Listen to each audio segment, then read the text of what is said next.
మేడ్చల్ మల్కాజ్గిరి జిల్లా కీసర మండల అంబేద్కర్ సంఘం అధ్యక్షుడు కర్రే గణేష్ ప్రధాన కార్యదర్శి మంచాల సంజీవ ఆధ్వర్యంలో 206వ జ్ఞానమాల కార్యక్రమం నిర్వహించారు. ఈ కార్యక్రమంలో ముఖ్య అతిథిగా రాష్ట్ర బీజేపీ నాయకులు సింగిరెడ్డి వెంకట్రెడ్డి పాల్గొని అంబేద్కర్ చిత్రపటంకి పూలమాల వేసి ఘన నివాళులర్పించారు. ఈ కార్యక్రమంలో కీసర గ్రామ శాఖ అధ్యక్షుడు చినింగని బాలరాజ్, మాజీ వార్డ్ సభ్యులు శీలం మల్లేష్, మాజీ అంబేద్కర్ సంఘం ప్రధాన కార్యదర్శి తుడుం శ్రీనివాస్, తుడుం బాలరాజు, శ్యామ్ సుధాకర్, ఆంజనేయులు, అంబేద్కర్ సంఘం కమిటీ సభ్యులు పెద్ద ఎత్తున పాల్గొన్నారు.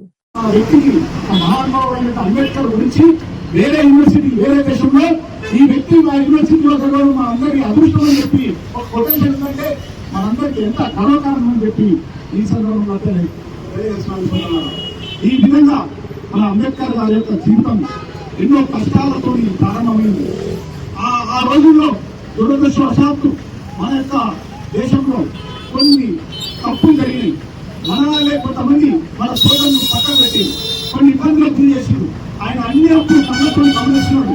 ఆయన ఎన్నో కష్టాలు పడి చదువుతున్నాడు, ఎన్నో కష్టాలు పడి జీవన విధానం సాగిస్తున్నాడు.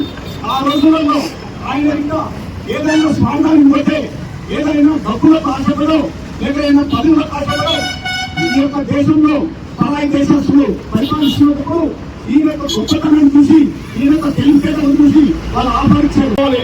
నీళ్ళని కాపాడుకోవాలి, పంచభూతాలను కాపాడుకుంటేనే మన సృష్టి నిలుస్తుంది. కాబట్టి వీటిని కూడా ఒక విషయంలో మనం భవిష్యత్తులో అందరం దీని మీద దృష్టి పెట్టాలని చెప్పేసి ఈ పర్యావరణ పరిరక్షణ తీసుకోవడం జరిగింది. అదే మన యొక్క హిందూ ధర్మాన్ని పక్కన పెడితే ఈ రోజు మన గ్రామాలు ఒక 30-40% సోదరులందరూ మనకు దూరం అవుతుంది. ఈ రోజు నన్ను ఊహించుకుంటేనే భయం అవుతున్నది. ఆ ఊహ క్వశ్చన్ ఏంది? ఆ మహాత్మాలు ఆ రోజులలో ఏదైనా ఒక పొరపాటు చేసింటే ఇక మన దేశం ఏమైపోతుంది? భారతదేశంగా ఉండకపోవు.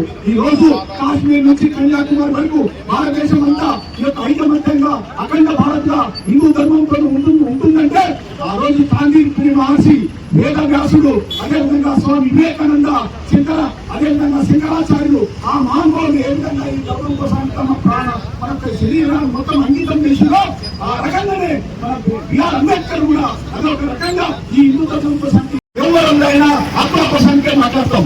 ముందుగా వస్తుండే ఇప్పుడు మనం బండి ఆపితే ఒక రోడ్డునే ఆపుతాం. ఒక పక్కకు ఎవరికి ఇబ్బంది కాకుండా ఆపాలి. ఓ లైట్ వెళుతూ ఉంటుంది. అది గ్రామ పంచాయతీకి మనకేం సంబంధము, అది మున్సిపల్ అంటాం. కానీ ఆ ఖర్చు మన అందరి మీద పడతాయి. మనం కట్టే ట్యాక్సీలే ఆ ఖర్చులు అవుతాయి. కాబట్టి అది బంద్ చేయడానికి మనం సంబంధిత అధికారులకు ఫోన్ చేసి బంద్ చేయాలి. ఇట్లా ప్రతి ఒక్క వ్యక్తికి కూడా పౌర విధులు కూడా ఉండాలి. ఉంటేనే మన కుటుంబం కానీ మన దేశం కానీ ముందు వస్తుందని చెప్పేసి ఈ పంట నిష్ఠలు తీసుకొని ఈ యొక్క రాబోయే రోజుల్లో మన వ్యక్తులను, మన కుటుంబాల పరంగా, మన సామాజిక పరంగా కూడా మనం ఈ పంచనిష్టలు మన జీవితంలో మన యొక్క దినసరి చర్యల్లో ఒక భాగం పెట్టుకుంటే మన యొక్క దేశం ముందు పడుతుందని చెప్పి ఈ సందర్భంగా తెలియజేస్తూ ఆ మహానుభావులు మంది సాధ్యం కాదు అంటారు. అట్లా సాధ్యం కాదనుకున్నటువంటి భారతదేశాన్ని 200 సంవత్సరాలు బ్రిటిష్ వాళ్ళు పాలిస్తేనే మనం పోరాడి సాధించుకొని దేశం ప్రభుత్వం తెచ్చుకున్నాం. అలాగే 4 వ్యక్తులు అంబేద్కర్ చౌరస్తా నిలబడితే తెలంగాణ రాదు అని చెప్పి పక్కన చాలా మంది నిలబడి నగ్గారు. కానీ తాను కూడా 60 ఏళ్ల సుదీర్ఘ పోరాటంలో ప్రత్యేకమైన భాషను సాధించుకోగలిగాం. ఈ రోజు కూడా మేము దానాన్ని అంబేద్కర్ గారి నుంచి మనము అందరికీ కూడా నేర్పించాలనే ఆలోచనతో ఒక్కొక్క అడుగు వేసేందుకు ఇక్కడ 4 నిలబడితే విజ్ఞానం కాడ ఏదో 10 మంది నిలబడి దండేస్తా ఉన్నారు. ఏం సాధ్యమైతే అనుకున్నారు. అలా ఎంతమంది ఏం అనుకున్నా కూడా 4 కలుపుకొని 400 మందిగా సమైపోయి ప్రతి వారం అడుగు వేసుకుంటూ 206 వాళ్ళకి మేము తీసుకురాగలిగాం. ఏది చేయాలనుకున్నా కూడా ఇంకొక విషయం ఏంటంటే అంబేద్కర్ గారు తను బౌద్ధ మతాన్ని స్వీకరించాడు. నిజానికి బౌద్ధ మతం కాదది.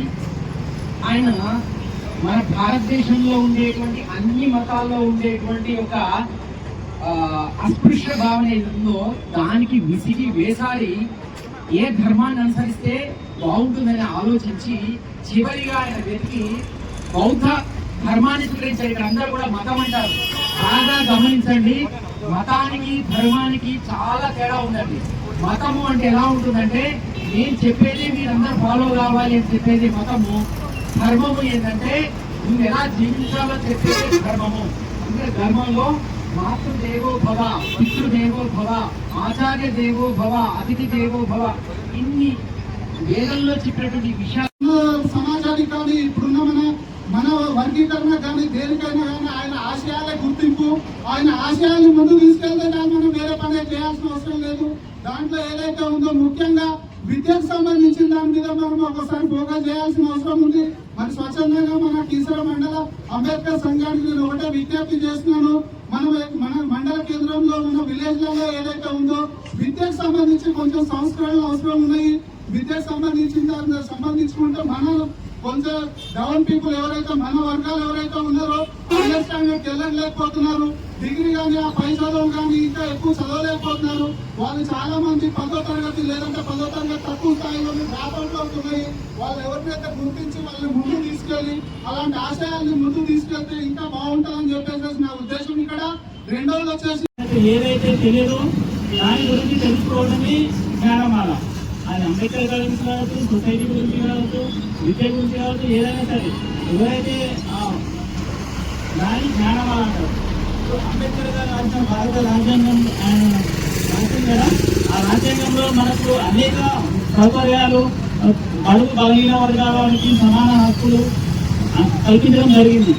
ఆ యొక్క హక్కులను మనం సద్వినియోగం చేసుకున్నప్పుడే అంబేద్కర్ గారి తన కళలు నిజమవుతాయి.